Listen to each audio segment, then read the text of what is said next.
Hello students, in our previous class we have studied about landforms of wind. Today we will study about marine landforms. Along the coast, the main agents of gradation responsible for creating changing landforms are sea waves, current and tide. Along the coast means the region which lies near to ocean or seas. In these areas, movement of ocean water like waves, current and tide cause different formation of different type of landforms. Wave, the most powerful agent of marine action, originate due to sweeping of wind over the surface of water and gradually become higher and swifter as they move towards the shore. The movement of wind along the coast cause the movement of water, which is known as waves. The work of the wave is, however, confined to a narrow belt along the coast, but the work of wave, it takes place along the only in a narrow place along the coast. As the wave come in and break on the shore, they erode the land and carry the materials away.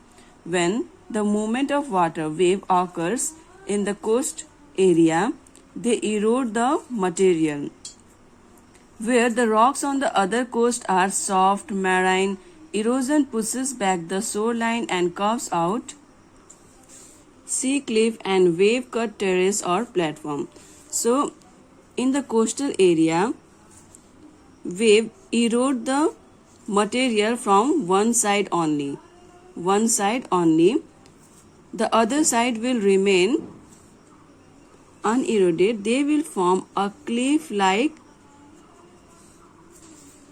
platform. So, a cliff is defined as a steep vertical rock facing the sea, for instance, the White Cliff or Dover. So, cliff is the vertical steep rock faces the sea. Here is the picture of White Cliff of Dover. So, this type of landform is known as the cliff. On the coast with the alternate bands of hard and soft rock, alternate band means this type of structure when the land is composed of hard rock, soft rock, hard rock and again soft rock.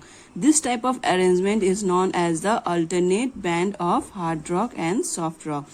So on the coast with the alternate bands of hard and soft rocks, the softer ones are eroded by the waves to form a bay, which is an area of water surrounded by land, and the harder rocks remain as headlands or capes.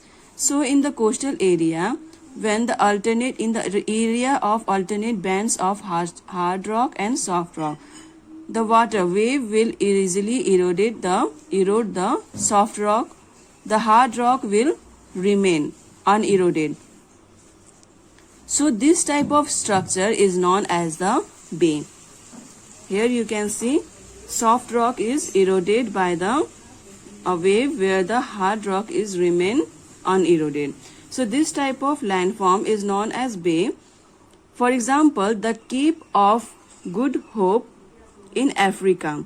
Capes are formed when the headlands are eroded back, and over a period of time these are further eroded to form the arches, which eventually collapse and form island stacks and strums. These are the pictures of erosion of a headland.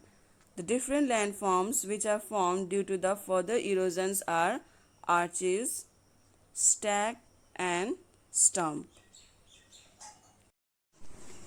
The waves may also deposit the sand and the eroded material they carry along the shore, causing the formation of beaches. So when the waves deposit sediments in the coast area, they form beaches. Like for example, Marina Beach in Mumbai. Sometimes sand and pebbles get deposited to form a low-lying ridges called a spit.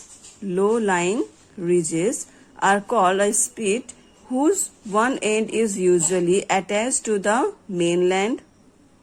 When the spit grows in length across the coast, it may form a sandbar. This is the picture of sandbar, which is low-lying ridges, which called spit. When grows in length, they form sandbars. Often, sandbars cut off a part of the sea to form lagoons or backwater. When the sandbars cut the portion of some part of sea to form the lagoons or backwater.